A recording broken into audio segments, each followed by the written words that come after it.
When it comes to wealth, there are few groups that have more than royal families. While modern tech CEOs or luxury brand magnates can afford fancy mansions all over the globe, royal families can scoop up palaces all over the world. While A-list celebrities are flying around on private jets, royal families are taking their private helicopters to their $500 million yachts. But there is no royal family more wealthy than the royal family of Saudi Arabia, with an estimated net wealth of over $1.5 trillion. The family has one of the biggest fortunes on earth. Today, we're going to take a look at the royal family, specifically the King of Saudi Arabia, Salman bin Abdulaziz Al Saud. We'll explore his rise to power, his dozens of lavish properties, and even the controversy and corruption that swirls around him. King Salman is a member of the House of Saud, the ruling family of Saudi Arabia that can be traced back to the 1700s. The family earned almost all of their immense wealth from oil,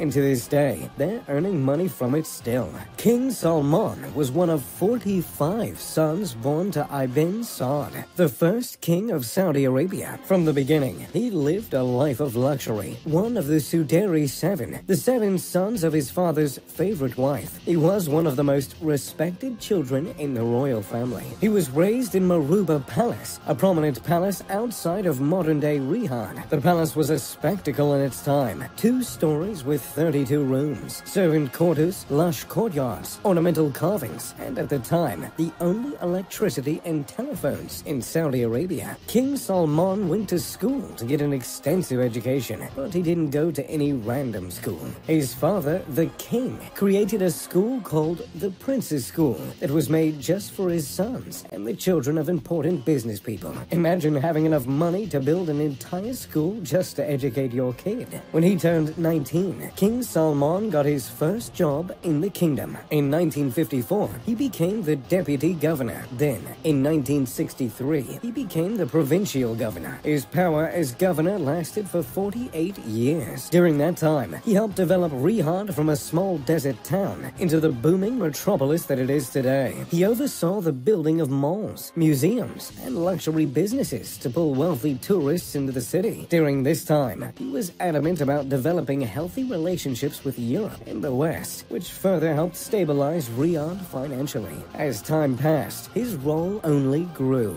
In 2011, he became the second deputy prime minister and the minister of defense, the latter of which would bring controversy to his power. That power only became more controversial when he became king in 2015, after the passing of his older brother. In 2015, he ordered the bombing of Yemen after the royal family in Yemen fled the city to escape an uprising. During this time, Saudi Arabia committed multiple war crimes against Yemen, including the destruction of a camp that housed civilians displaced by war. Cluster bombs were used, and altogether, over 100,000 civilians were killed in the fighting. That being said, most criticism for the ruling family is directed at one individual, King Salman's son, Prince Mohammed bin Salman. Even Prince Salman's rise to power is marred by controversy. The former crown prince, Naif, was removed from his position of power and replaced by Prince Salman. When he was replaced, he was put under house arrest, removed from all his political positions, and hidden from the public for months. In fact, dozens of rival princes, billionaires, and political powers have been put under house arrest, arrested for corruption,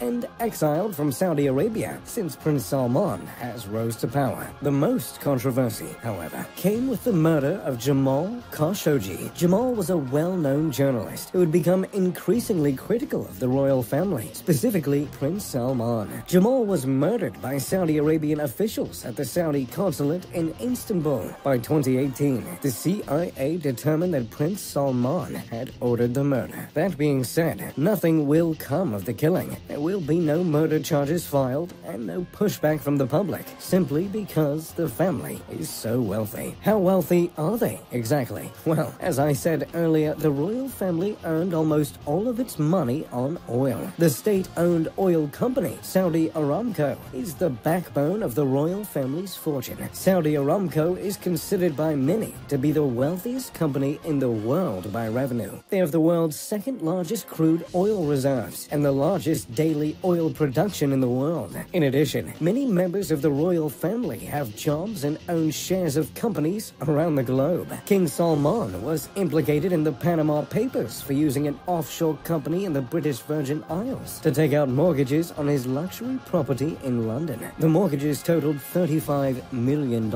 And those luxury homes aren't the only properties owned by King Salman. In total, he has 4 palaces at his disposal, each more extravagant than the last. Al Yamamaka Palace is stunning, a sprawling estate in Riyadh. As the primary residence of King Salman, it looks exactly as you would expect. The massive home has ornate marble floors, intricate crown molding, geometric carvings, expensive silk carpets, and crystal chandeliers. Hand-painted wall panels are coated in gold, which only adds to the royal feel of the building. Al Uja Palace, a smaller palace outside of Riyadh, is just as impressive. The home features hand-carved walls with traditional Arabic designs and antique furniture that costs more than most people's homes. Mosaic flooring that's been carefully placed shines throughout the home, really detailing the amount of craftsmanship that went into making the palace. Perhaps the most well-known of all his palaces, Uja Palace, has been in the news often. It is his newest, the biggest, and the most ostentatious out of all the homes. Silk carpets are found in every room. Imported Italian marble coats every hallway, every ballroom, and every bathroom.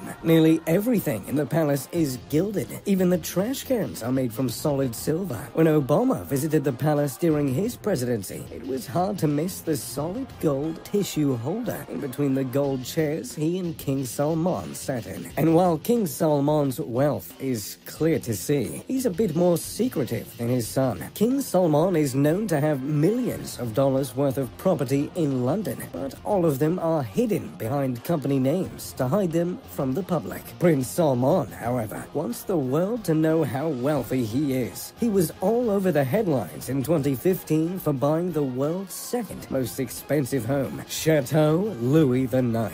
The home cost $301 million and is located just outside of Versailles, which seems a bit fitting. Designed in the style of French palaces, the home appears to be a mansion fit for Marie Antoinette herself. But in fact, the home is one of the most modern I've ever seen. The grounds cover 57 acres of lush French gardens, courtyards, tennis courts, and squash courts. The home itself is surrounded by a moat filled with fountains that can be operated using an app. The color of the lights can be adjusted, and the height of the water can also be adjusted, meaning Prince Salman can design his own Bellagio experience right in his front yard. There's a huge infinity pool with a deluxe jacuzzi for relaxing in, but that isn't the only relaxing space. The home has a meditation room that is underneath the moat. The meditation room has plush white couches and serene views of koi and sturgeon swimming in the water all around.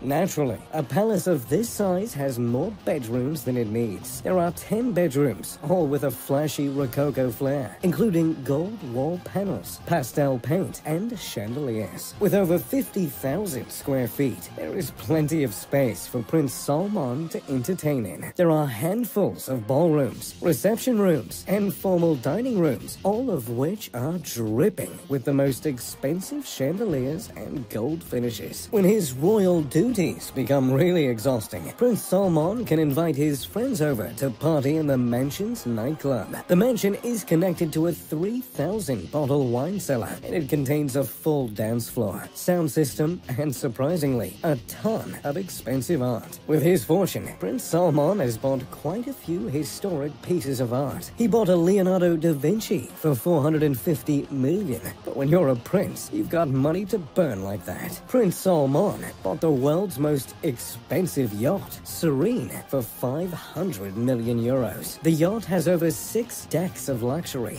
full of amenities that many 5-star hotels don't even have. There are dozens of wet bars, lounging areas, and formal sitting areas. Each entertaining space has floor-to-ceiling windows, allowing for stunning views of the ocean. There's even chandeliers hanging above the grand pianos. The rooms are impressive, with sleek colors and large beds. Altogether, there are 12 staterooms and enough space to carry 40 people on board. On the decks, the real partying can happen. Serene features a saltwater swimming pool with a retractable glass room, thought to be the only only one in the world. Off the pool, there is a luxurious spa area with a sauna, a hammam, and even a snow room. What I find the most interesting aspect of the yacht, however, is the indoor climbing wall. Big features like that really add up to that high price tag, and I love feeling like I'm climbing mountains on a boat. Before Prince Salman purchased it, the yacht was rented out by Bill Gates for $5 million a week. So, there you have it. A look at the wealth of the royal family of Saudi Arabia. What do you think of their rise to power? And what would you do if you had that kind of money? Let me know in the comments down below. If you enjoyed the video, make sure to leave a like and subscribe. Oh, and turn on post notifications. As always, I'm Mr. Luxury. Pip pip to doodly do.